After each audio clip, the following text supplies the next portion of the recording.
Assalamualaikum warahmatullahi wabarakatuh. Perkenalkan, nama saya Anwar, NIM saya 2892050060. Saya dari Prodi Manajemen.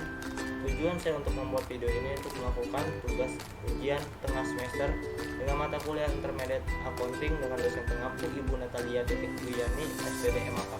Saya dari semester 3 di Universitas Pancasakti Bekasi. Baik, kali ini saya akan menjelaskan tentang inventory. Inventory adalah istilah bahasa Indonesia berarti persediaan. Sistem inventory secara umum berarti sistem pengaturan data persediaan barang yang berkaitan dengan aktivitas logistik sebuah perusahaan. Barang-barang tersebut disimpan dengan tujuan tersebut. Tujuan ini bergantung pada skala perusahaan dan kebijakan dan manajemen. Misalnya saja pada sebuah toko kelontong kecil, barang disimpan untuk langsung dijual kembali.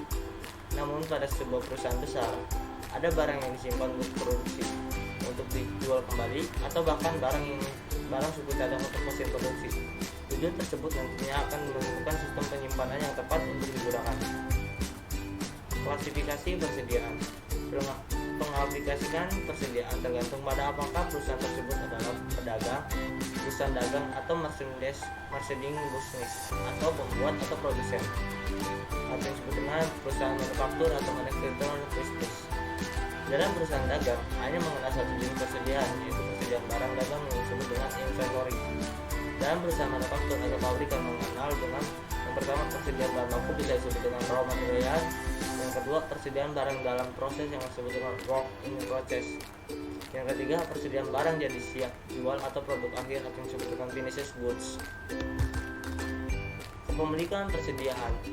Yang pertama, jika persyaratan penjualan perangko di gudang penjual POB shipping point, maka begitu barang keluar dari gudang penjual, barang tersebut sudah bukan lagi milik penjual, tapi telah menjadi milik bertanggung jawab penuh si pembeli. Yang kedua, jika persyaratan tersebut penjualnya perangko gudang pembeli, untuk yang disebut POB destination point, kepemilikan barang terbaru akan beralih dari penjual ke pembeli setelah barang tersebut benar-benar diterima atau sampai ke gudang pembeli. Jika barang dagang diperoleh atas dasar konsinyasi atau yang disebut dengan konsinyasi goods, yang pertama kepemilikan barang tetap berada di pihak pengirim atau yang disebut dengan yang menitipkan. Karena yang kedua, karena bukan hak atau milik dari pihak yang menitipkan, maka barang konsinyasi tidak masuk sebagai persediaan pihak yang menitipkan. Yang ketiga, bagi pihak penitip, barang konsinyasi masih tetap akan diperhitung sebagian besar dari persediaannya sampai barang konsinyasi tersebut yang ternyata terjual ke konsumen.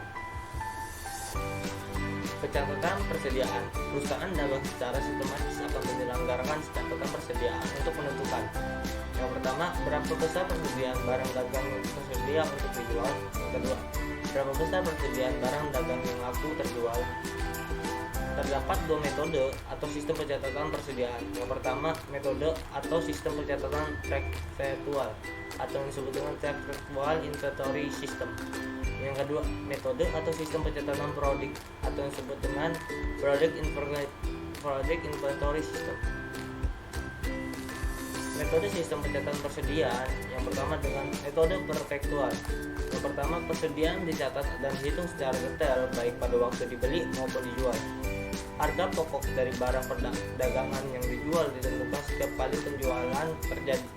Yang ketiga, cocok untuk perusahaan yang memiliki frekuensi transaksi yang tidak terlalu tinggi tetapi nilai transaksinya besar. Yang kedua, menggunakan metode periodik. Yang pertama, persediaan dicatat dan dihitung hanya pada awal dan akhir periode akuntansi saja, bisa setiap bulan atau tahun, untuk menentukan harga pokok penjualannya.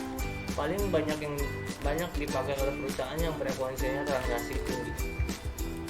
Penilaian persediaan dalam akuntansi. Ada 3 metode untuk penilaian persediaan akhir.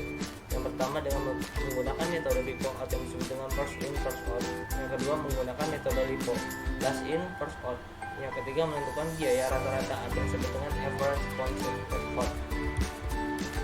Dengan metode LIFO, yang pertama, harga pokok barang yang pertama kali dibeli adalah yang akan diakui pertama kali sebagai harga pokok penjualan.